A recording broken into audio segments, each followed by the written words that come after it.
অষ্টম দিনের মতো গাজার রাফায় ত্রাণ প্রত্যাশী ফিলিস্তিনিদের উপর গুলি চালিয়েছে ইসরায়েলি বাহিনী। এতে ২৭ জন নিহত হয়েছে। আইডিএফের দাবি, সন্দেহভাজনদের দেখে সেখানে সতর্কতামূলক গুলি চালানো হয়েছে। এদিকে গাজার ত্রাণ নিতে যাওয়া ফিলিস্তিনিদের হত্যার ঘটনায় স্বাধীন তদন্তের আহ্বান জানিয়েছে জাতিসংঘ। গাজায় ২০ মাসে ৫০,০০০-এরও বেশি শিশু হতাহত হয়েছে বলে জানিয়েছে সংস্থাটি। এই ঈদে জামা জুতো অ্যাক্সেসরিজের ডিসকাউন্ট।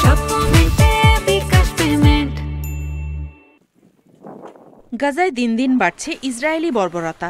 ২০ মাসের যুদ্ধে সেখানে শিশু হতাহতের সংখ্যা ৫০,০০০ ছাড়িয়েছে বলে জানায় UNRWA। গাজায় কেউই নিরাপদ নয়, কোনো স্থানই হামলা থেকে রেহাই পায়নি বলে জানায় সংস্থাটি।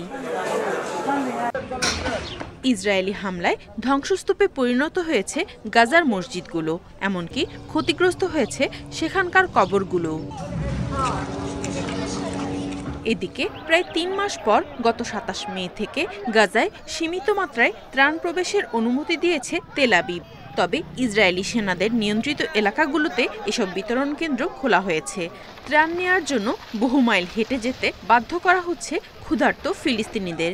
কিন্তু সেখানে ত্রাণ আনতে গেলেই নিরীহ ফিলিস্তিনিদের লক্ষ্য করে গুলি করছে ইসরায়েলি বাহিনী। পরিবারের সদস্যদের মুখে খাবার তুলে দিতে জীবনের ঝুঁকি নিয়েই ত্রাণ আনতে যাচ্ছেন ফিলিস্তিনিরা। মঙ্গলবার রাফায় ইসরায়েল ও যুক্তরাষ্ট্র সমর্থিত ত্রাণ সংস্থা গাজা হিউম্যানিটারিয়ান ফাউন্ডেশনের একটি বিতরণ কেন্দ্রে ইসরায়েলি সেনাদের গুলিতে বহু ফিলিস্তিনি হতাহত হয়েছে। এর আগেও কয়েকবার ইসরায়েলি সেনাদের গুলিতে গাজায় ত্রাণের জন্য অপেক্ষমান ফিলিস্তিনিদের হত্যার ঘটনা ঘটেছে। Reported killings and injuries of Palestinians who were seeking aid in Gaza. ক্ষুধার্ত ফিলিস্তিনিদের হত্যার ঘটনার স্বাধীন তদন্তের আহ্বান জানিয়েছে জাতিসংঘ।